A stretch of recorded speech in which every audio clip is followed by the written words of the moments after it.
The mice wake before I do. I hear them in the dark before I open my eyes. Small feet picking through the rushes on the floor, looking for crumbs that fell from last night's bread.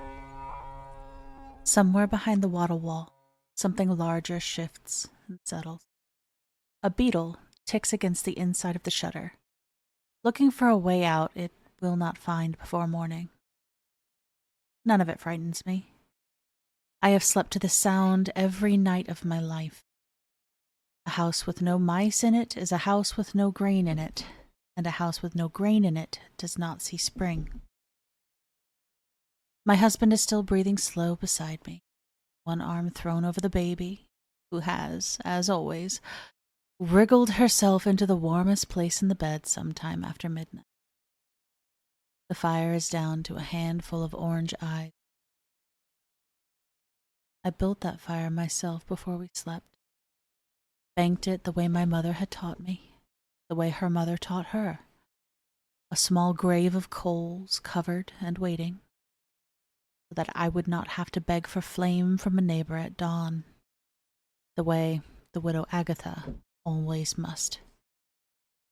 There is no shame in needing a coal from someone else's hearth, but there is a particular kind of pride in not needing one, and I will take whatever pride is offered to a woman in my position. I get up before the cold can talk me out of it. The floor is packed earth, swept hard as stone, cold enough to wake the rest of the way up. I find the embers by feel, blow them into a small red mouth, feed them in the dry tinder I had yesterday for its exact purpose. Smoke first, then a thread of orange, then... The room exists again. I can see the shapes of things, the loom standing in the corner like a patient animal, the cheeses on their shelf, the goat shifting her weight against the partition wall she shares with us. Because a goat's heat in winter is not a luxury. It is arithmetic. I milk her before I do anything else, my forehead against her flank, my breath and hers mixing in the cold air. Then the flax that has been soaking in the trough by the door needs turning, or it will rot instead of softening. I cannot afford to lose this batch. Not with the steward coming at week's end to count what we owe the manor in cloth and grain, and not with my husband's cough still sitting low in his chest from the wet harvest. I have elderflower drying in a bundle from the rafter for that cough, and yarrow besides, and I know which to use and how much. The way I know my own hands, because my grandmother showed me before she died, and I have not had the luxury of forgetting. The bread will not start itself, the children will not dress themselves. The bell at the little stone church down the lane will ring for the morning office, whether I'm ready or not, and I will go. As the priest watches who comes and who does not, and because, if I am honest, standing here in the half-dark with my hands already raw from the cold water, I want to. It is the 1 hour of the day that it is not, technically, work. I am not a great woman. No steward will ever ask my opinion on anything. No song will be sung about me. I will spend today exactly as I spent yesterday. Turning flax, tending a sick man, feeding a fire that exists because I built it, stretching a little grain a little further than it wants to go, and doing arithmetic in my head about debts that are never quite paid down. But the fire is lit. The goat is milked. The flax is turning. My husband will wake to a warm room and a working wife, and my daughter will grow up in a house that did not let her freeze. It is not a glorious life. I have never once mistaken it for one. It is an honest one. Most mornings, that has to be enough. And most mornings, it is. I'm Courtney. And I'm Brandon, and welcome back to the Time Travelers Club. And I'm back, guys. I want to give a special thanks to Zai. He did such a great job. I loved that episode. You guys did great. And I just wanted to give that little shout out before we dive on in, Definitely to this. appreciate that. We'll be passing that on to him. Mm-hmm. And, I may now have to rope him into doing all those like big, tough, masculine voice roles that I can't do. We'll see about that. We'll see about that. I'll see how he feels about that one. I mean, bit by bit, I'm recruiting like every member of your family, like the pretty children, much. all of them. I mean, So, we'll get all of them. It'll be great. We'll do that. There's no royalties. I'm sorry. My bad. My bad. My bad. I mean, that's fine because they're like related to you, so they could just ask from you. I'll bake cookies or something. It'll be fine. Yeah. But I'm so glad that we had that kind of like chill, fun episode. It was relaxing, and we got to see, all these different cultures and how they interacted with this like concept of like quote unquote beach day. I mean, there was a couple bummer moments like with the dead poet and all, but it was still fun. Yeah, and honestly, the one that irritated me the most was the straight hook. I'm just like, I know you were motherfucker. Like, you were so like hung up about it, and like I love that. I was just hanging on to a straight hook. My bad.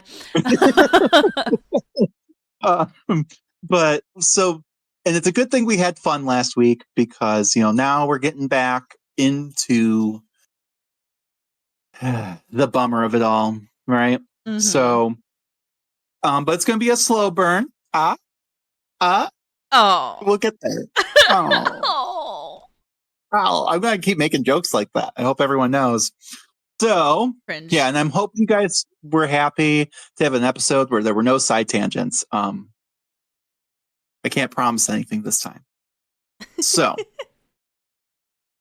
that being said, over the last couple of weeks, we have discussed how the Holy Roman Empire of the late medieval, early modern period was less of a single country than a sprawling, contradictory patchwork. Hundreds of duchies, bishoprics, free cities, and petty lordships loosely held together under an elected emperor, usually a Habsburg elected in quotations, stretching across what is now Germany, Austria, Switzerland, the Low Countries, and even parts of Italy and Eastern Europe. It had no single legal code, no single religion after 1517, and no single answer to the question, what's a woman's place? That question got a different answer in a Hanseatic trading city than it did in a Bavarian farm, and a different answer again in a Saxon prince's court. Still, threads run through all of it. Between 1500 and 1648, bookended roughly by the eve of the Reformation and the Peace of Westphalia that ended the 30 Years' War, women across the empire lived through enormous upheaval. The splintering of Christendom, witch panics, peasant revolts, and finally a war so devastating that some regions lost a third or more of their population. Through all of it, women were rarely the ones writing the laws or the chronicles, but they, of course, were absolutely the ones keeping households, farms, workshops, and sometimes entire territories running. So, let's walk through different facets of women's lives in this area. Education, law, gender roles, family property, religion, in the particular crucible of the 30 Years' War, and along the way, do some comparisons of what we find the lives of women many centuries earlier that we talked about before, those Germanic tribeswomen, described by Roman writers like Tacitus around 100 CE, and Roman matrons whose legal and cultural legacy the Holy Roman Empire claimed, however loosely to inherit. Sometimes 16 centuries of change shows. And yet, sometimes, strikingly, it doesn't. For most women in the early modern empire, formal education simply wasn't part of life. So that's one thing that didn't change. No. Literacy rates are notoriously hard to pin down for this reason, but historians generally agree that female literacy lagged well behind male literacy throughout the 16th and 17th centuries, and lagged most amongst the peasantry, who made up the overwhelming majority of the population. A peasant girl might learn her catechism by ear, learn to spin and brew, and manage livestock by watching their mother, and never need to read a word in her life. That was not seen at the time as deficiency. Literacy simply wasn't considered relevant to the tasks she'd be doing. It was a different story for the daughters of patricians, merchants, and nobles, though. Urban elite girls sometimes attended small private schools or had tutors, learning, reading, basic arithmetic, needlework, and household management.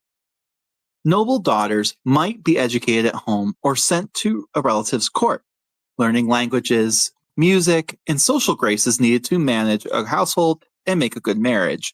I mean, essentially, like, these are the skills, right? Mm-hmm. They're going. They're going to need it. They are going The to need peasants it. not necessarily. The unfortunate part is that women are almost seen as the entertainment. Yeah. Well, I mean, even before, they're also running the household, right? Mhm. And so, like, we talk in American history, it gets like kind of codified, like it always kind of been there, right? But like it's actually codified and like talked about openly by the like 19th century in America, right? Like these separate spheres, right? This like that you've got the male sphere and the female sphere. Male is outside the home, and then women's is supposed to be the domestic sphere, the home. But of course, that's not true because like the men are still in charge of their home, right? Like, Yep. right. It's like, yeah, you're supposed to run the home. This is your home, babe, unless. And then the husband goes, actually, I don't like the way you did that. So he has final say. You just have to be lucky enough to have a husband who actually doesn't give a shit. Like, I don't care what curtains are, whatever. But if he has opinions, you lose that too. Pretty much. Or get a cold shoulder like, for a week over a blue hallway. But since a lot, especially like for minor households, right? Like some bigger households, you're going to have like a head of your staff, right? Who does all this for you. But like if you're maybe a lesser noble, right? You're probably the one in charge of your staff, right? You're the one talking to your cook and your maid, you might have a maid or two, right? So and you're helping balance the books and like those daily costs and everything like that. So you're going to need to know how at least do that, right? Like that is necessity more so than it would be for a peasant who doesn't have the kind of money to really be counting or anything anyway. And as far as to your point, the languages and the music and all the social stuff, it's like that's for the before the marriage. Be like, oh, look at what she can do. It's like what makes me stand out. It gives like, like all the stuff that they tell you to do for like college applications and stuff. But you have to make yours stand out. Like what makes you different? Turn your trauma into something. Like I don't know. And you're just like, okay, like, but like you'll have people who are like, no, I'm not going to put my daughter through dance, even though she wants to go through dance because everyone's doing dance. You know what? Not every daughter's doing lacrosse. I don't know. It's like that vibe though. Like, it's not that these girls were learning music because they had a passion for it, or sometimes even a talent for it. Sometimes they had talent for those things. They're like, no, that's not the thing. Every girl knows how to play the harpsichord. You're going to learn this instead. Indeed. So with that being said, they also learn things like writing poetry, corresponding in Latin, which is important because not everyone's speaking the same language, and that was the lingua franca of the time. And then later would be French, and then some were even publishing theological tracts, which is very random in all of this. Very random. But like as we kind of discussed last time, like proving your religion, right? Like how religious you are, especially from the Protestant point of view, like it's kind of like to be expected. It's almost like a show of faith. Like, oh, like clearly she's not Catholic because she has opinions. She's a silly woman, so we're not going to listen to them. But oh, like at least we know she's not Catholic. Yikes. Very So yikes. speaking of, the Reformation actually nudged female education forward in an unexpected way. Martin Luther argued that every Christian, male or female, needed to be able to read scripture for themselves, rather than relying entirely on a priest's interpretation. This theological point had a practical educational consequence. Several Protestant territories and cities began establishing schools that, at least in principle, extended basic literacy instruction to girls as well as boys, particularly so they could read the Bible and catechism. The goal wasn't to cultivate independent female scholars, because that would be ridiculous. Quite the opposite. The aim was often explicitly to produce more pious, obedient wives and mothers. Because they can be like, see right here, it's in the book. You have to listen to me. But the byproduct was a slow widening of access to basic literacy in some Protestant regions. Catholic regions saw their own version of this after the Council of Trent, with new religious orders like the Ursulines, founded in Italy in the 1530s and spreading into the German-speaking lands over the following century, dedicating themselves specifically to educating girls, including those who weren't destined for convent life, which is actually, I got a random fun. So, the Mona Lisa, right? Mm-hmm. Her, she was actually a part of this time and this movement. And she actually donated a lot of money and time to her own Order of Ursuline. Okay. Two of her one died, but two of her daughters were nuns there. And she ended up being interred there when she passed away against her dead husband's wishes, who wanted to be buried with her. And she was like, nah. And she ended up getting interred by herself at this church instead, dedicated to women. That. Yeah. So I love that for her. Mm-hmm. So anyway, let's take a moment to like compare what we've just learned with what we talked about before, right? In the past. So Roman antiquity actually offered a more permissive picture than you might expect, which don't get crazy with it, but hear us out. Wealthy Roman girls of the late Republic and early Empire were sometimes given a formal education right alongside their brothers, at least through childhood. There are well-documented cases of educated and even intellectually formidable Roman women, like Cornelia, mother of the Gracchi, who was renowned for her learning. Elite Roman culture had room, narrow but real, for a learned woman to be admired rather than viewed with suspicion. Germanic tribal societies, like we've talked before, by contrast, had essentially no concept of a formal education for anyone, male or female, and knowledge was transmitted orally, practically, and communally. So, in a strange way, the early modern German girl restricted the oral catechism instruction, had more in common with her Germanic ancestors than the urban Roman matron did. It was really only in the Reformation era that organized instruction for girls, limited as it was, began to resemble in form, if not content, what a wealthy Roman family might have offered 15 centuries earlier. It's wild. Which, yeah, think about that. 15 centuries had passed before they had this level of education again. Good Lord. Legally, women across the empire operated under what's often called the doctrine of coverture or guardianship. The principle that a woman's legal personhood was, for most practical purposes, absorbed into that of a male guardian, her father before marriage, her husband during marriage, and sometimes a son, brother, or court-appointed guardian if she was widowed. A married woman generally could not independently sign contracts, sue, or be sued in her own name, or represent herself in many courts without her husband's consent or participation. This is a gross oversimplification, though, because the empire had no unified legal system. Roman law had been received into many German territories from the late 15th century onward, the so-called reception of Roman law, layering classical Roman legal concepts on top of pre-existing Germanic customary law, town law, and canon law, and the mixture varied enormously by region.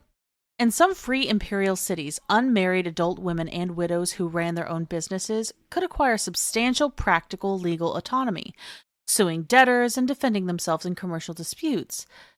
In other more conservative territories, women almost had no independent legal standing regardless of marital status. Widowhood was, paradoxically, often the moment of greatest legal autonomy a woman in this era could experience. A woman with grown children and a clear inheritance might run a farm, a workshop, or a noble estate with real independence. She answered to no husband and had not yet, or might never, remarry. This is part of why widowhood remarriage rates and inheritance disputes loom so large in the surviving court records of the period.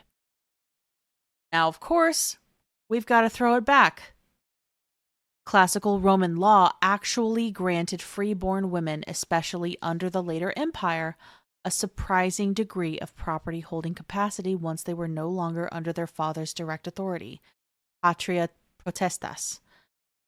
A Roman woman of means could, in many cases, own and manage property somewhat independently, particularly if she had borne several children and earned legal exemptions. All right. And yeah, we had talked, Jerry and I actually talked a little bit about that in a couple episodes ago. It kind of depends on the area you're in, right? Mm-hmm. Like when Augustus first comes in, he does a lot to kind of restrict women. And this is one of those ones where it's like, oh, you can be independent if you have 3 sons. If you give birth to 3 boys, we'll give you a medal and literally, and you can do whatever you want. But if you don't, so it's like one of those things, like it's, yes, they kind of do. But also you'll see periods where both in Germany in the time period we're talking about and in Rome, where like, if you have adult children, that's actually a bad thing. Mm-hmm. Because if you have young kids, like, well, you have to take care of them, right? Like no one's expecting your 5-year-old to take care of your finances. Indeed. But if they're adults, you go under the custody of your child. Which is insane. So like you become, like your child becomes your guardian. Like, and there is a lot of that going on. So like, it's just something to keep in mind. We are definitely not trying to romanticize any of this. No, it's fucked up. And like it varies depending on region and time. Tacitus's accounts of the Germanic tribes, written with one eye on flattering them as virtuous primitives by Roman standards, describes a different system. Marriage, there is something closer to a contractual bond involving a bride price, paid in cattle, weapons, or armor, given to the woman's family, with the woman herself receiving gifts at marriage that she was meant to keep and pass on, arguably an early crude form of dower right. Is it supposed to be dowry? Yeah, no, it's dower right. So dower right. Okay. Dower. So the thing is, like with dowry, right? It's kind of like the opposite, where like the bride family had to pay them, like the guy for taking her off their hands, essentially. Mm-hmm. This is kind of not only the opposite, where it's like, no, you owe us something, but also creates this system of like, if her husband's a fucking idiot, and not responsible, she has something to fall back on. Right? Because a lot of times the dowry is there as extra support for taking, essentially what is you're taking this person who can't work into your household. Here's some money for her so that relieves your financial burden for taking her. Mm-hmm. Right? And that money's really supposed to be for her. Right? And yet, many a man don't do that, right? They spend all the money, or whatever, right? And there's no legal like repercussions for that, really, because like what the women can't take him to court because they're not allowed to, right? So there you go. This is like in this system though, it's like no, this is money he can't touch because it's literally mine and in my family. So if he's an idiot or he gets himself killed or something, I have something to fall back on. Sometimes it's enough to at least get you by till you can get remarried. And other times it's like we discussed in that episode on ancient Germanic women, enough for her to just be independent, period. So Indeed. The early modern Vormundschaft system, ironically, may have been in some ways more restrictive of a married woman's independent legal capacity than either of these older systems, since it was built by combining the more patriarchal threads of received Roman law with medieval feudal guardianship customs, rather than simply inheriting either ancient tradition wholesale. Correct, because sure, we'll educate these ladies, but in return, we'll take away some of their rights. Give and take, right? Well, it's kind of like really messed up because it's like, oh, now they're smart enough to realize that we've done screwed them over. like, oh, I can read the writing that says I have no rights. Great. I love it's that kind of messed up. Yeah. Oh, so let's start to talk about gender roles and social expectations. The dominant cultural script for women in the empire during this period sorted them into 3 life stages with their own moral expectations. Courtney, I'm sure you're going to love this. I am prepared to rage. I am fully prepared to start raging. I'm going to double rage you. Oh. I'm going to double rage you. Okay? Because I'm going to make a comparison. Oh. So we've got the virgin daughter, maiden, the wife or mother, right? Mm-hmm. Which is going to be your mother. What is it? Maiden, mother, yeah. Maiden, and mother, the crone. widow, crone. Okay. So here we are. We did a whole Patreon on Hecate and the triple goddess, and we're analyzing this whole mother, maiden, crone thing and where that even came from because it wasn't the Greeks. Here you go. Here's some of it. Right? Like, because we're gonna whittle women's lives down to these roles: the virgin daughter, the wife and mother, and widow, right? It's literally all boiled down to sex. Mm-hmm. Men are not boiled down this way at all, right? Oh, that's gross. Men live complicated lives, and yes, like men, it's like, okay, there is a youth, right? And then there's like a mature phase, and then there is a certain point that men are kind of considered of a certain age and older, right? But like it's not like a hard cutoff, right? There's men who are kings at like 17 and considered very mature, and then there's like 22-year-olds who are considered very immature by their family, so it's like, which that is actually normal, right? Like there are people who are more mature, less mature, people, age is a number, all of that's true, but not for women. Not for women. No, she has to be untouched and she's the innocent thing. And then all of a sudden she knows what sex is and she's a wife of somebody and she's had children and, you have to see her a completely different way. And then the crone, once the husband is dead, she's useless. Yeah. And like, here's like, we're going to get into it too, but like women are going to be kind of described at their most valuable, right? In that middle stage, right? The virgin daughter, while pretty, is kind of just something to look at, and it has an expiration date, right? So you can appreciate her, but don't appreciate her too long. Don't need her getting old at, and a spinster at like 15. Anyway, and then eventually, like once your husband dies and your kids have moved out, and you are unfortunately still alive, what good are you? You can't give birth anymore. And women in their wombs, right? It's like you have no value anymore, right? If you're not able to produce anything, what is your value? It feels very cattle-like, very Well, chattel, shall we say. and if you think that we've grown out of this, I refer to J.D. Vance and his comments about cat ladies. Ew. So we're still struggling with that today. Unfortunately. So Well, that's because with it's that the being, same religion. It's the same religion that literally sees women as chattel. Congratulations. and it's a cultural thing too. It goes so because yeah, because it's difficult, right? Like Mhm. I don't want to generalize anyone, but like when I think of like it's a me, the Italian grandmother. Like I don't know, there is like sure on paper a lot of the time. No, she doesn't have a lot of legal rights either during this time period, but she's also known for being She's the matriarch. kind of a baddie. She's Correct. That's Like, Nona. Nobody crosses Nona.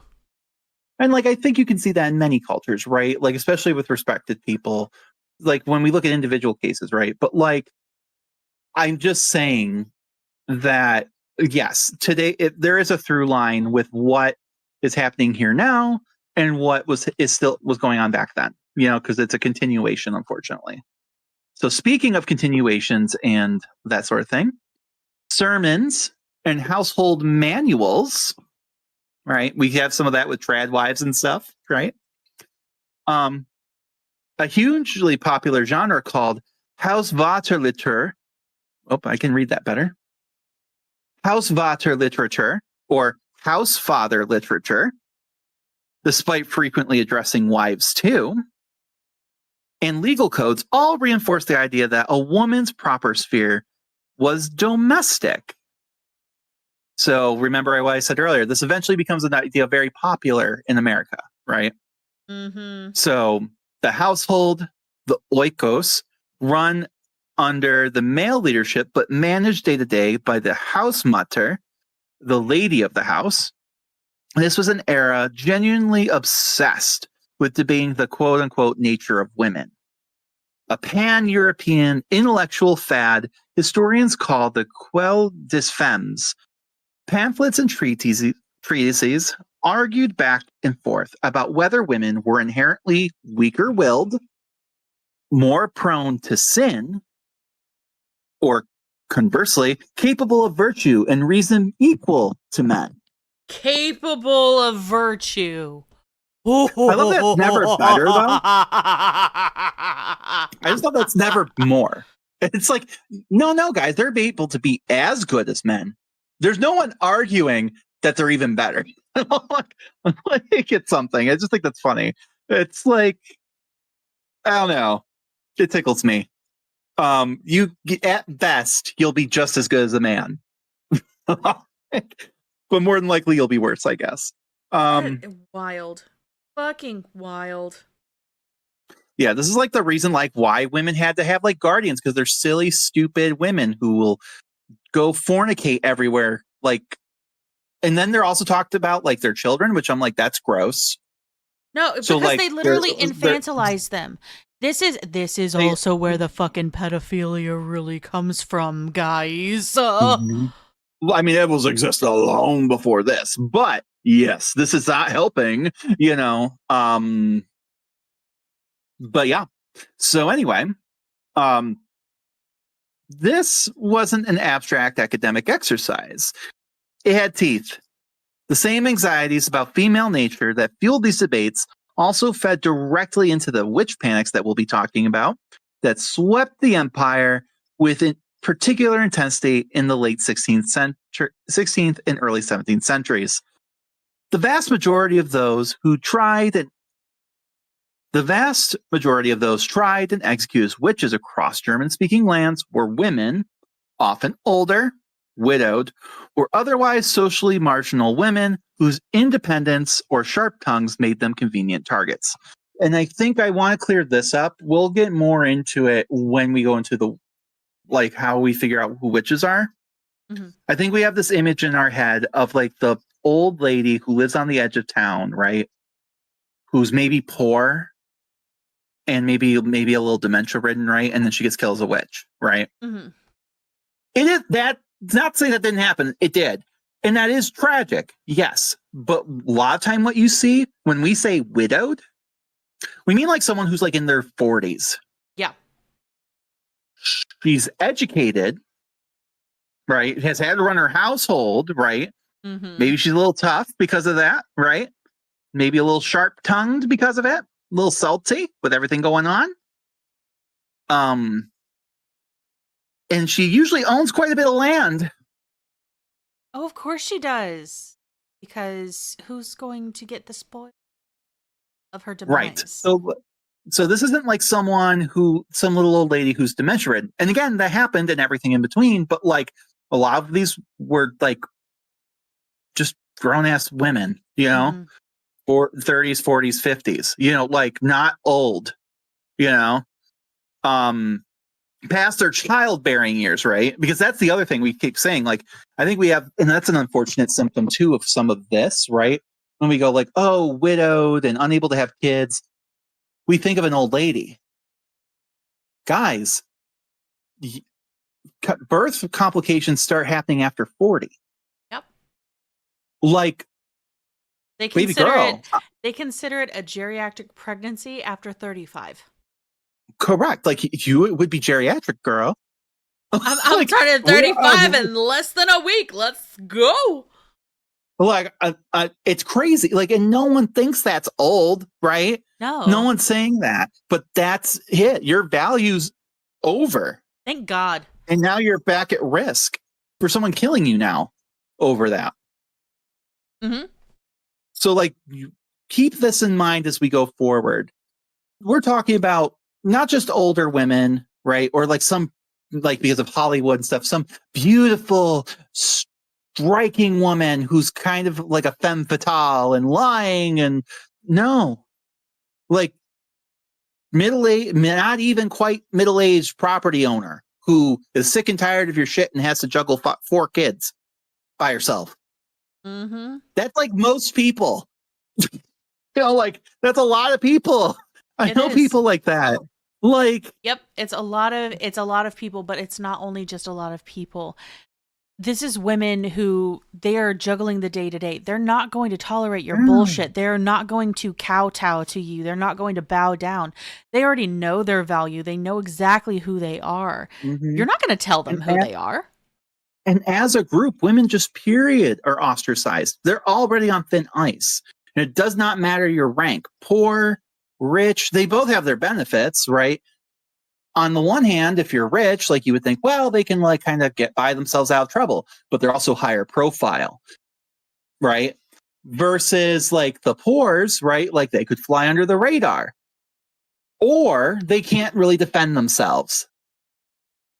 So like there's no one group, right? Mm-hmm. There's no, like, just know that if you were a woman in this time period, in this place, no matter who you weren't safe.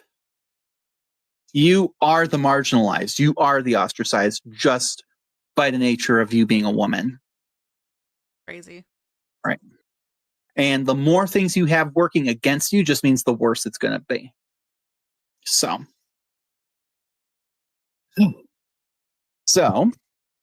with that bummer out of the way,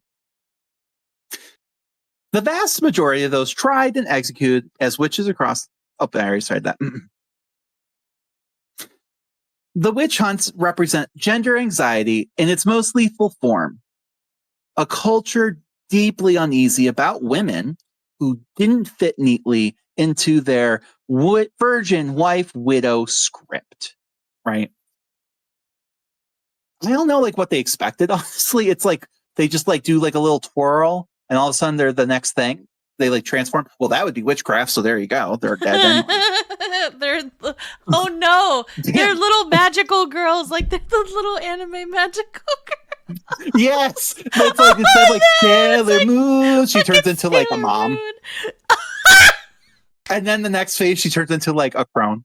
Like the moment her kid's like, "All right, mom, I'm going off to," like their son's like, "I'm going off to a guild. Bye." All of a sudden, she's like Sailor Moon transforms into an old lady. I wish. Oh my God, I can't wait to be an old lady. I'm so excited for that. You got the cats too, so you're already part of the way there. I'm getting there. I'm so Yeah. excited.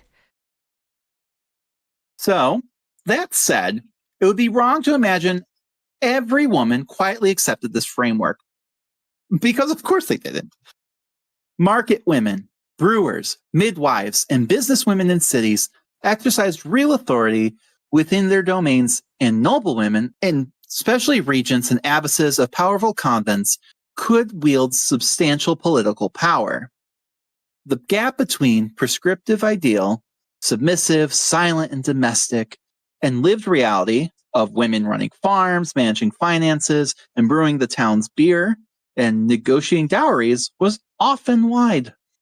And also, I will point out that these women, especially when I said like the abbesses and the regents, especially those abbesses, they've got big targets on their back during that 30 Years' War.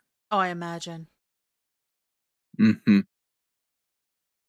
Because how dare you? No, like I have to kind of dig into that, because how dare you tell me how to be spiritual? How dare you tell me what kind of relationship I need with my God? You're just a woman. It's even more than that, because that's their argument. That's their argument, right? Mm-hmm. But the real thing is like they're easy. They're easy. They're Catholic.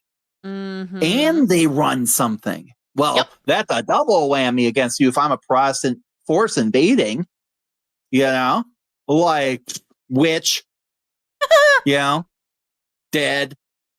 like easy. And she's probably older too. So if she's an abbess by that point, so done, dead, and there's not really a Protestant version of this. No, there's not. Right. Because the Protestants at this point, right, and I'm not demonizing Protestants, okay? I'm just saying there's certain things that I have to point out. Yeah, and like Catholics were doing terrible things too. Let's like not get it jaded. I'm just saying, like in this specific instance, like there's not as many female religious leaders on the Protestant side, and the ones that were under scrutiny amongst their own people, let alone the other side, right? So like you just don't have that same kind of level of authority and power in that manner. So, and then a lot of these abbesses, to just really drive it home, were also politically important because they were usually like the daughters of someone very important, like royalty or something. Mm-hmm. So you really got like, it's a bad time to be an abbess. Who really, in reality, I mean, they are powerful people who run land and have say in shit, but it's not like the dudes. They're not like running wars and shit, like most of them are just trying to figure out how to keep the place going, and keep their nuns from running off with dudes. But yeah, and like they're dying for it. Like it's messed up. Yeah. Say the least. I'm not saying it was cool. Like, like being a nun was great. I'm not, because, they could be terrible bitches. But like, I don't think both of them did anything worth dying over. Yeah. But anyway, let's rewind and look back in time and see what our dear old friend Tacitus thinks. Yes, So Tacitus, for whatever his reliability as a source is worth, described Germanic women as commanding considerable respect within their tribal context. We've talked about that before. They were present in war camps, reportedly capable of rallying retreating warriors through shame and encouragement, and treated, in his admittedly idealized telling, of having a kind of moral authority within a household that bordered on the sacred. And we get really into it, listen back on that if you want more. Mm-hmm. So, whether or not this picture is accurate or simply whether or not this picture is accurate or simply a rhetorical device to shame decadent Rome, it stands in real contrast to the witch hunting anxieties of the 16th and 17th century, which framed female independence and outspokenness as dangerous rather than admirable. Roman society, meanwhile, had its own version of policing women's behavior through the ideal of the univera, The woman married only once, modest and devoted, which has clear echoes in the early modern obsession with female chastity and moral suspicion heaped on women, especially widows, who remarry too quickly or too often. This is a case where some anxieties are very old indeed, even if the witch trials gave them a uniquely early modern lethal expression. Let's take a look at marriage. Yuck. Marriage, as to be expected, and for better or worse, was the central organizing institution of a woman's life in the empire. And for most women, there was very little romantic mystery about how it would happen. Marriages, especially among the propertied classes, were arranged and negotiated between families like business contracts, because that's essentially what they were. Dowries, dower rights, family alliances, and property consolidation drove the matchmaking far more than personal affection. Peasant and lower-class marriages had somewhat more room for personal choice, partly because there was simply less property at stake. But economic practicality, could this match support a household, still dominated. And I'd also like to point out, this is like a weird misconception, right? That like you had a bunch of old guys marrying rich, like poor, young girls, right? That did happen, right? Mm-hmm. But actually, weirdly enough, there were a lot of laws during the medieval period that limited the age of women and like people getting married to like 21. Mm-hmm. They made exceptions for those rich old white dudes to marry little girls. They did. Because even then, proving that if you had enough money, you could, and there was a pedo culture going on, you know. But for normal people, it was not normal for like old guys to like just like marry girls. Like most people, like you or me, would be honestly living a similar life to now. Like no one's marrying you're not marrying off your 14-year-old daughter. Like that's crazy. No, you and know? the propaganda around that is very modern. Well, and there's like the reason, right? It seems like everyone back then was marrying kids. And like you see the other way around. So you do see like 15-year-old little boy married to like 14-year-old girl, and or 9-year-old boy married to 13-year-old girl, right? And you're like, what the fuck? Like Those they're are marrying prince and children. princesses. They are not living together. Well, even if they were, right? The point I'm trying to make is like that's the records that really quote unquote exist and matter, right?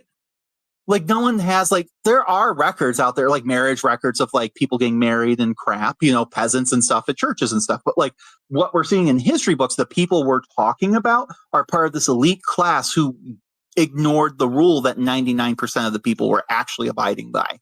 Mm-hmm. So it gives you this impression that everyone was doing it when really we're only getting the 1%er. So that would be like making an assumption of how, say it's 600 years from now, and you're in a school trying to learn about what the 2000s were like, right? Mm-hmm. And someone like you're basing how everyone lived off of Elon Musk and Jeffrey Bezos, Or right? Hugh Hefner.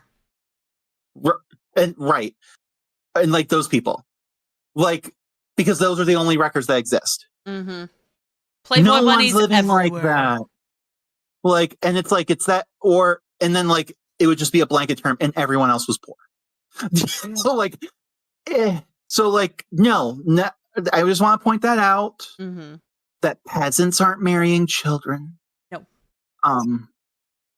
But the richer you got, the higher up the social ladder you got, the more likely, unfortunately, that was to happen. Correct. So, yeah. The Reformation introduced a genuinely new idea into this picture: companionate marriage as a spiritual ideal. Luther, breaking with the Catholic Church's traditional elevation of celibacy and monastic life as the highest spiritual calling, argued that marriage itself was a holy and worthy vocation, and that mutual affection and partnership between husband and wife had real religious value. not just practical value. This didn't dismantle arranged marriages or patriarchal household authority. Luther was no proto-feminist, and wives were still firmly subordinate to husbands in his model. But it did shift the emotional register of marriage in Protestant culture, elevating the idea that a good marriage involved real companionship and mutual respect, not just hierarchy and duty. And also, and this is something that has a modern vibe, right? Mm-hmm. It celebrates procreation. Mm-hmm. If you aren't having kids, in an old school church vibe, like before this vibe, you could almost be seen as virtuous. Like, oh, she's a virgin. She's trying to protect her chastity. Rock on. That's not acceptable anymore. Now it's like you should be having 12 kids. You should die having children. Yeah. Otherwise, what is your worth? Why are you here? Because that's the And only you're value seeing of that- a woman in the first place. Right. And so, again, you're taking away the one thing that maybe a woman had some control over, maybe a way out, like, again, to be a nun, like, oh, that's respected, where you don't necessarily say you don't want to have sex with a man. Maybe you don't want to die in childbirth. Like, that scares you. Maybe you don't want to be a mom. You didn't have many options usually, but this might be one way out. That's taken away from you now. Yep.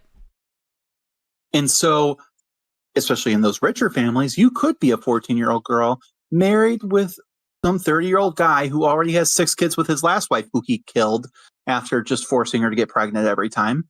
And now it's your turn. Because that's what you get to look forward to. This is a fucking sex cult, and it hasn't gone past this point ever, and I don't think it will until it just dies. So yeah, it's just something to keep in mind that yes, he would like for you to be happy about it. He would like for you to be happy that your husband wants to make so many babies with you and that you understand your role. Yes, be a good little sex slave for procreation only. Be And a also, good one. like, your husband should ask for your advice once in a while. That would be nice of him. Like, he's giving you that, I guess. Suppose, like, it's not even like he should, like, you will. It's like, it would be nice if you did that. You should, like, ask your wife her opinion sometimes. But also, she's a child, so you don't have to take it. But even children have good ideas sometimes. Good Lord. Yeah. I'm raging so hard. It's not even funny. Within the household, the Hausmörterrolle was genuinely demanding and far more substantial than the word housewife suggests today. Even then, I just want to throw out there that no one's bashing housewives. That is a hard job. I'm not saying it's not, but like, as we're about to get into, it's even harder then. Oh, absolutely. So. Absolutely. I've been a modern housewife. That shit's fucking hard. This and shit, also, like, different level. And the point is that right now we have the choice. If that's what you want and it makes you feel fulfilled, I love that for you, right? Mm-hmm. At this time period, as we have beaten into your heads right now, not a choice. So there you go. Mm-hmm. A woman running even a modest household oversaw food production and preservation, brewing, textile production, spinning and weaving were most often women's labor, frequently done for income, not just household use. Childcare, and often the management of servants or apprentices. On larger estates or in merchant households, the wife might also be deeply involved in account keeping and correspondence, particularly when her husband traveled for business, war, or political duties, which happened often. Now, childbirth and child rearing dominated much of married women's adult lives. Large families were the norm, though high infant and child mortality meant that surviving to adulthood was far from the norm. was far from guaranteed. Many women bore numerous children over their fertile years, with the physical toll and danger of repeated childbirth being one of the major health risks women faced. Wet nursing, godparenthood networks, and extended kin involvement in child rearing were common, especially among urban and elite families. Now, of course, we've got to compare it. Let's take a look back. Roman marriage, in its earlier classical form, humano, placed the wife fully under her husband's legal authority, much like the early modern model. But by the late Republic and Empire, a different form of marriage, sinemano, became dominant, in which married women legally remained under her own father's authority, or her own if he had died, rather than her husband's, giving her more independent control over her own property even while married. In some ways, this gave certain Roman wives more individual legal autonomy within marriage than many early modern German wives possessed under Vormundschaft. The Germanic tribal model Tacitus describes, by contrast, emphasizes the gravity and relative permanence of the marriage bond and frowns upon both adultery and remarriage, themes that persisted with real force into the early modern moral imagination, especially regarding widow remarriage. The household management role itself, though, is probably the most continuous thread across all three eras. The Roman matrona, a Germanic tribeswoman, and a 16th century Hausmutter would all have recognized the basic shape of running a household economy, even separated by a millennium and a half. So let's go on and talk about property, inheritance, and economic roles, since we're kind of already on that. Property law for women in the empire varied enormously by region and social class, but a few patterns do recur. Dowries, or property a bride brought into the marriage, and dower rights, property a widow was entitled to from her husband's estate, particularly a portion sufficient for her support, were both widespread, though the exact proportions and rules differed from territory to territory, and even city to city. In many regions, women could inherit property, but inheritance customs frequently favored sons, especially for land and titles, with daughters more often receiving movable goods such as cash settlements or dowries in lieu of land. Urban working women had real, if circumscribed, economic agency. Guild structures generally excluded women from full membership, if any at all, and the most prestigious skilled trades.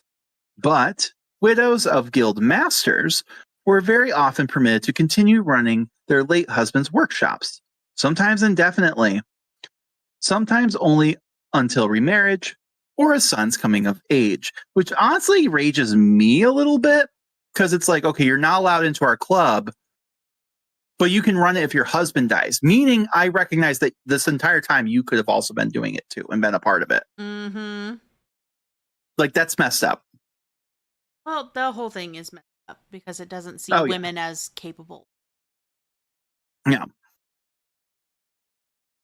Which is interesting because, like, if I'm not, again, not universal, but you do have examples on the other side.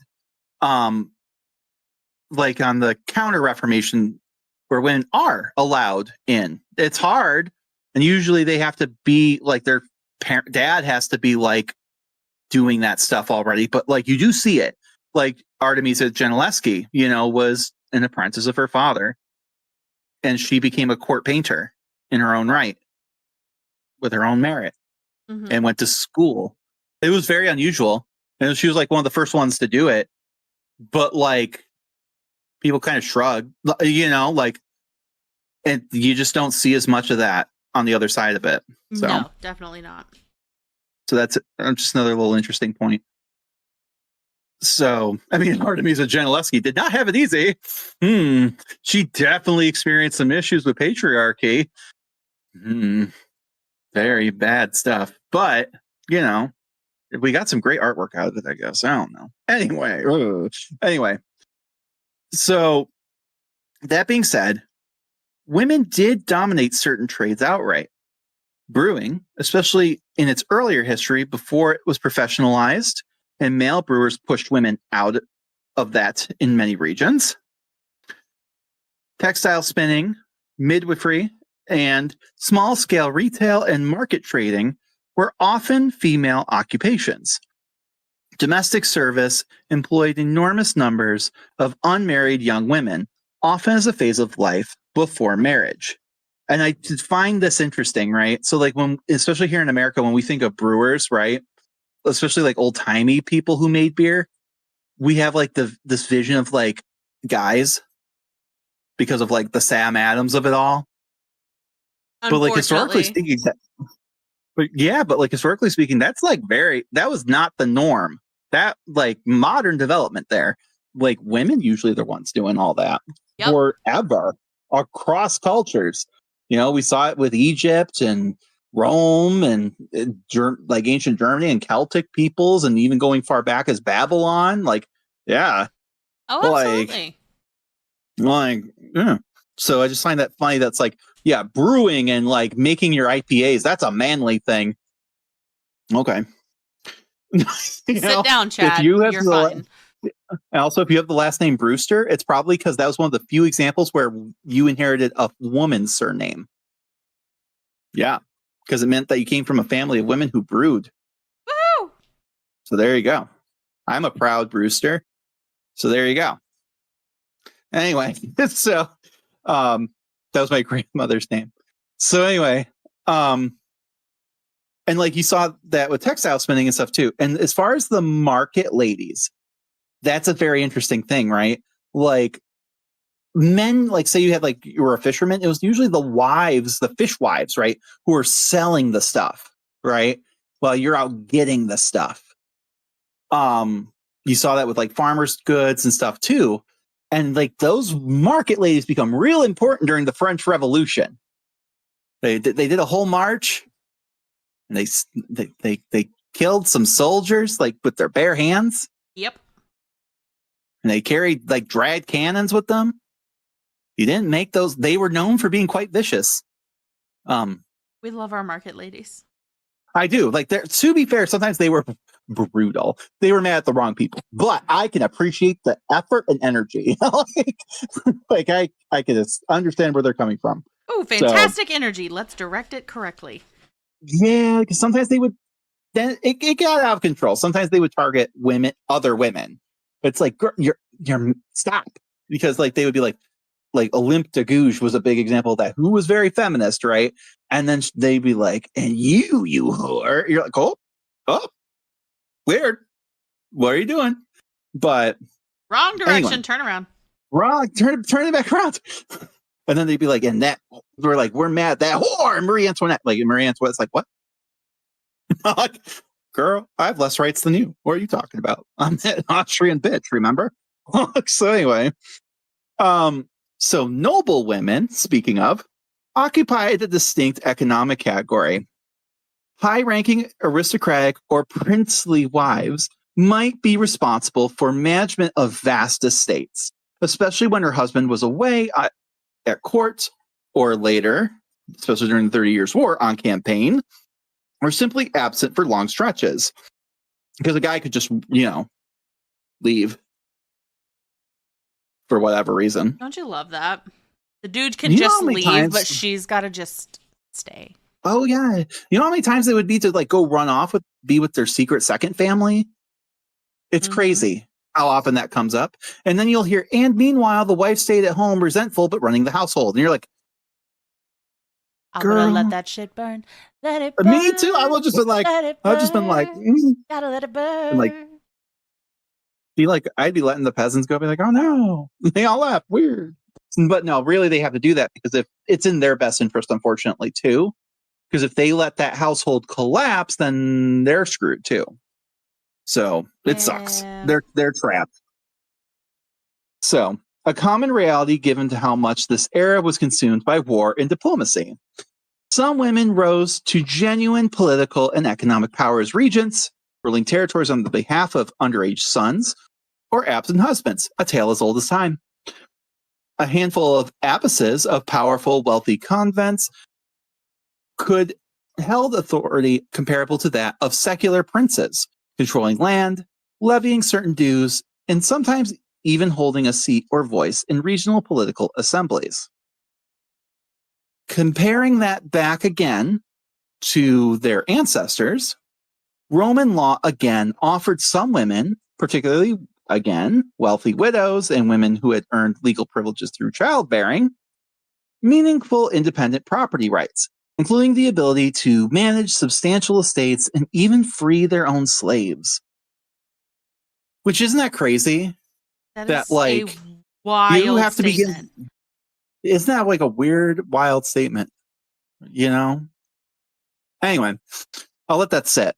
Anyway, Germanic tribal society organized property much more communally around the kin group or stipe rather than the individual, meaning a woman's economic security came less from personal property ownership and more from her standing within and protection by her extended kin network, closer in some ways to how a peasant woman's economic security in the 15 and 1600s often still depended heavily on family and community ties rather than personal legal title.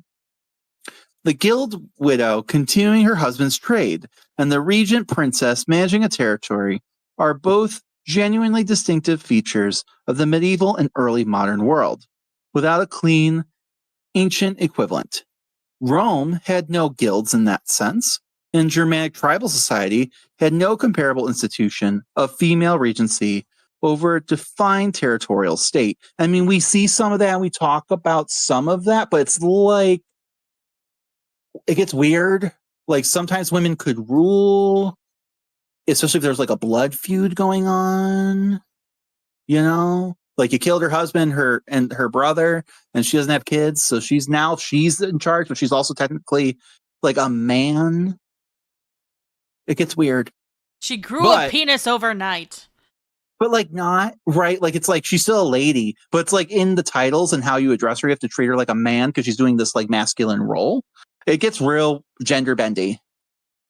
Which, you know, rock on. But like, yeah.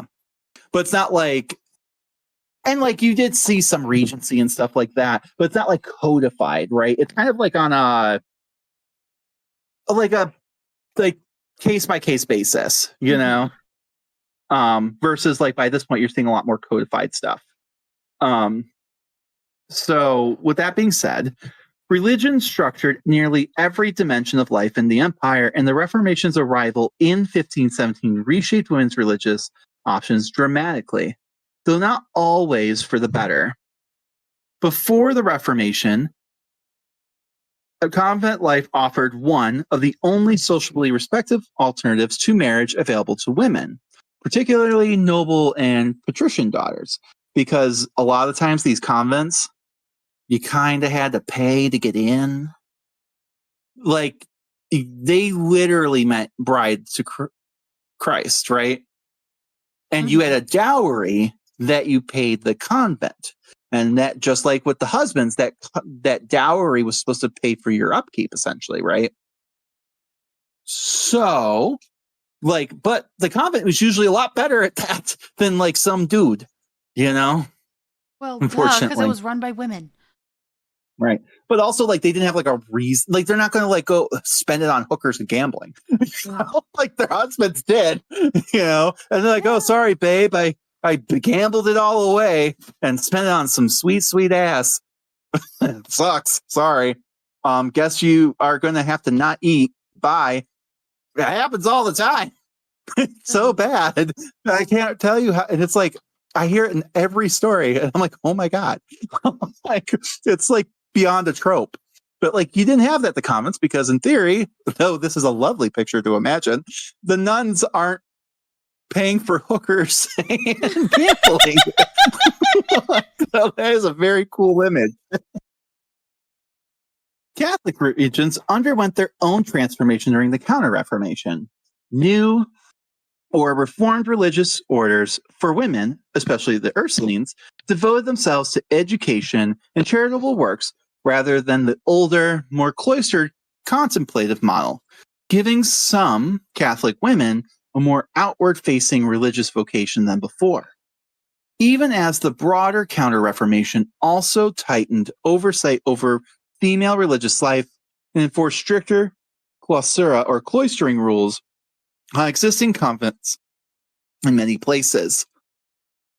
So to compare this again back one more time, this is one of the sharpest breaks from antiquity, right? We don't really have anything to compare this to. So neither Roman paganism or Germanic tribal religion had anything really resembling the convent, an institutionalized celibate female religious life offering an alternative to marriage. I mean, the Romans, priestesses. but it's not even that. It's not cloistered. Mm, It's not really, when you're thinking about it, it's not even close. Like that That's was fair. liberating, very liberating for a lot of women, right? mhm. Like you had a public role. You didn't have to dress a certain way really either. You know, you were given gifts, right? You didn't, it's different. You know, you weren't locked away again, right? The closest thing that kind of comes to it is like Rome's Vestal Virgins, right? Mhm. A small elite state-sponsored priesthood of celibate women, which is the closest ancient parallel. But it was a tiny, tiny office, just 6 women at a time, rather than a broadly available life path, the way convents were for centuries of medieval and early Reformation era women. And also most nuns, all right, like if you broke your vows, like that was shameful, but no one's going to kill you. That's fair. The Vestal Virgins were kind of sacrifice, like intentional sacrifices. Like it was human sacrifice without the guilt of it. And hear me out. It didn't matter. Like, so say shit's really hitting the fan, right? And you've looked all around, you can't find a reason why this is happening, because God forbid we introspect, right? Like, I don't know, like I was just doing emperor shit and all of a sudden everything's falling apart. You know what? I know what happened. One of those Vestal Virgins must have slept with someone. Oh. Scapegoat. Oh no. It doesn't matter if it's true or not. Because it doesn't Right? have to be verified. Correct.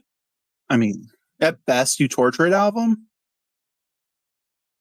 And even then, you might just go, they didn't confess, whatever. They still did it. The gods are mad, clearly. Now, weirdly enough, there are nuns who did get walled in, but that was actually on purpose. Like, they chose that. Yeah. And they were still, like, bad and everything. It was just, like, they literally lived, like, locked into this cell with, like, only enough to give them food. But that was, like, a religious thing.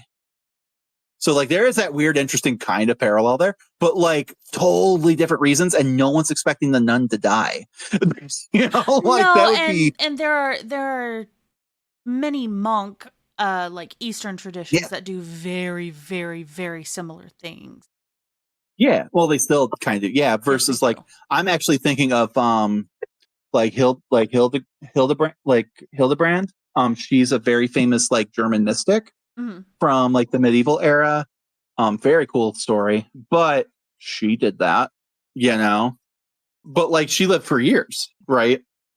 And so like it's different. Whereas these women were left to die. Indeed. So it's a little different. But that being said, the disappearance of convents in Protestant lands then wasn't a return to some ancient norm. It was the closing of a distinctly medieval Christian institution that had no real ancient equivalent at all, which makes the loss of the option for many Protestant women a genuinely new kind of narrowing, not the restoration of an older pattern. Because either way you look at it, in ancient times, you could have been a priestess, like you were saying, Mm-hmm. and have independence, right? Different kind of independence. Yeah. And we could have marriages and all sorts of shit, right? And on the flip side, in the convent, maybe you don't want to be a parent and you can afford to do this. You become a nun, right? And you get to read and think and write and do all these things, right? And now neither path is open to you. Neither. Only childbearing is available to you. Why do you need jobs, you silly cat lady? Why does it sound What is your... familiar? Mm-hmm. So, Scary. you're welcome. Yeah. And now we take a walk in my realm. The magical kind. Across this whole period, certain kinds of magic, healing, and supernatural knowledge were treated as something close to women's specialty. Practical, everyday,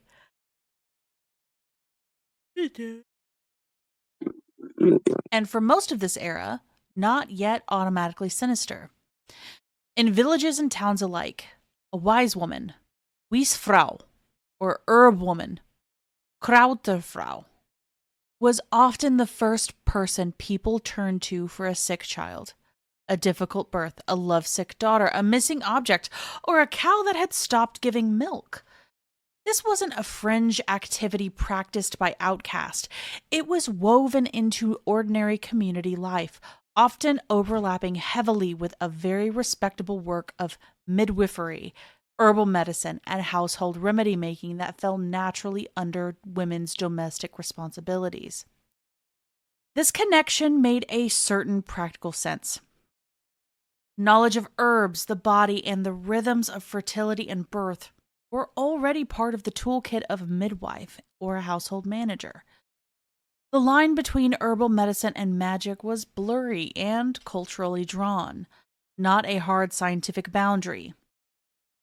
A poultice, a charm spoken over a wound, and a blessing invoked during childbirth could all blend together in the same practical act of care. Cunning women might also be consulted for divination, locating lost items, predicting weather or harvests, foretelling a suitor's intentions. I hated doing that. And sometimes for love magic or protective charms against misfortune. None of this required formal training. It was passed down orally, woman to woman, much like other household knowledge. Over the course of the 16th century, though, this same set of associations started curdling into something far more dangerous. Well before, and then alongside the witch persecutions themselves, a topic substantial enough to deserve its own deep dive another time. Both the Catholic Church and the newer Protestant churches grew increasingly hostile to folk practices they couldn't control or fully Christianize. Recasting practices that had once been tolerated or even quietly relied upon as suspect, demonic, or at minimum, spiritually dangerous. The same skills that made a woman a valued healer, knowing which herbs caused a miscarriage, which could ease a fever, which words to murmur over a sick child, could, in a more anxious climate, just as easily be reinterpreted as evidence of dangerous illicit power. And I want to point out that first part, Mm-hmm. knowing which herbs caused miscarriage. Mm-hmm. It sounds familiar, It does. right? Here we Who are in an era where demonized Plan B. Correct. Now, this is the thing, like, abortives were used throughout history. Rome very famously brought a plant to extinction over it because it was contraceptive, right? But now we bring on the Reformation, and like we've been talking about, this idea that you should be having as many kids as possible. Why are you having abortions if that's the goal? Right? Yeah. And, or on the flip side, like, are you causing people to have abortions? Mm-hmm. Are you poisoning people? Like, is it because you're, for what, whether it's because you're jealous or you're just a witch and like the pawn of Satan, and therefore you don't want families to exist. So you're just like going around giving everyone abortions against their will, you know, and using the babies for your sick stuff. It's Telling everyone to all stop. it's all fucking propaganda bullshit. And unfortunately, you go through these periods where, unfortunately, that you get this rise, right? And it kind of starts.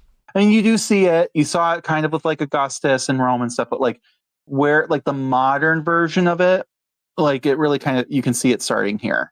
Absolutely. So A reputation for unusual skill in healing or divination, once a source of standing in the community, it did end up becoming a double-edged sword.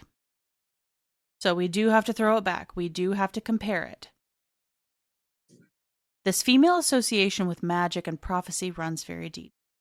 Tacitus specifically records that Germanic tribes attributed a sacred, almost prophetic quality to women, describing how some tribes venerated actual prophetesses as near-divine figures, the most famous, Veleda, a real prophetess of the Bructeri tribe in the 1st century CE, who was consulted on matters of war and peace and treated with a reverence bordering on worship by both her own people and, begrudgingly, by Romans who recorded her influence.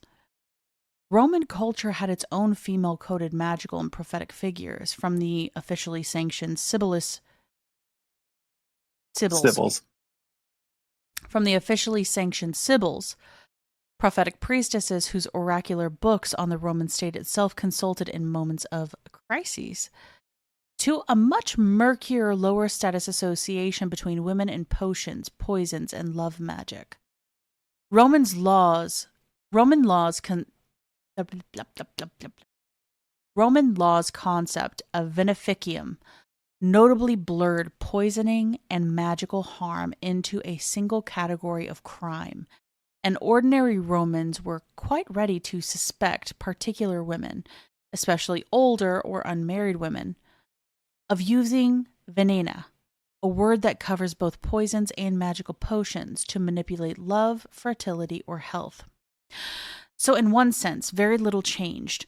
Women were consistently the ones presumed to hold this kind of practical, embodied, supernatural adjacent knowledge across all three eras. What shifted was the social valence attached to it. Veleda was venerated. The Sibyls were institutionalized and respected. A Roman matron's herbal knowledge was simply part of running a household. The same kind of knowledge and authority in the hands of a 16th century village healer increasingly invited suspicion rather than reverence. Not yet the full machinery of formal persecution, but the cultural groundwork that made later harsher treatment of these same women possible was being laid throughout this period, as healing and harm, blessing and curse became harder for an increasingly anxious society to tell apart.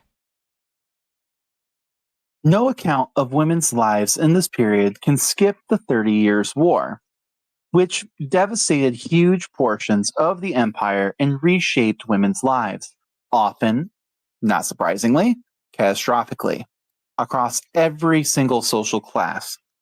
Armies in this era traveled with massive trains of camp followers, women who cooked, laundered, traded, nursed the wounded, and in many cases were the wives, partners, or relatives of soldiers alongside sex workers who followed armies as a grim but persistent feature of the early modern military life.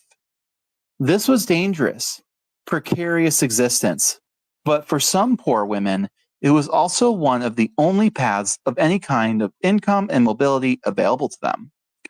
For women who stayed behind, the war meant prolonged absence or permanent loss of husbands, sons, and fathers, often forcing women into management roles, running farms, workshops, and even noble estates that they might not have held under ordinary circumstances, simply because there was no man left to do it. Widowhood, already common given the era's mortality rates, became drastically more common, and many regions saw a real, if grim, expansion of women's practical authority over property and household decisions purely out of wartime necessity. The war also brought enormous direct violence against women. Sexual violence by occupying or marauding troops was a documented and widespread horror throughout the conflict, alongside broader famine, plague, and displacement that the war spread across the empire. Some areas of the empire lost an estimated third or more of their population to the combined effects of battle, disease, and starvation. By 1648, and women, children, and the elderly bore an enormous share of that civilian suffering. The witch panics that came later notably also reached some of their most intense peaks during war years and the surrounding decades, as communities under extreme stress looked for someone to blame for their suffering. Comparing to their ancestors, Germanic tribal society Pertastus actually normalized women's presence near or around the battlefield far more than the early European armies formally did.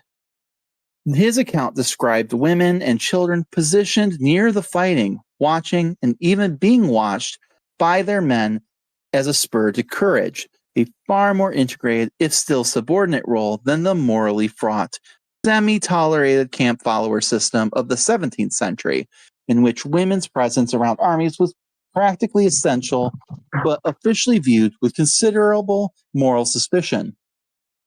Roman matrons, for their part, were generally kept well away from the actual battlefield as Rome's military became increasingly professionalized, with women's wartime role mostly confined to the home front, worrying, waiting, and household management during a husband's or son's long absence on campaign, which is in fact a strikingly close parallel to the experience of countless German and Bohemian wives during the 30 Years' War, managing farms and businesses alone for years, while husbands, sons, and fathers fought or were conscripted.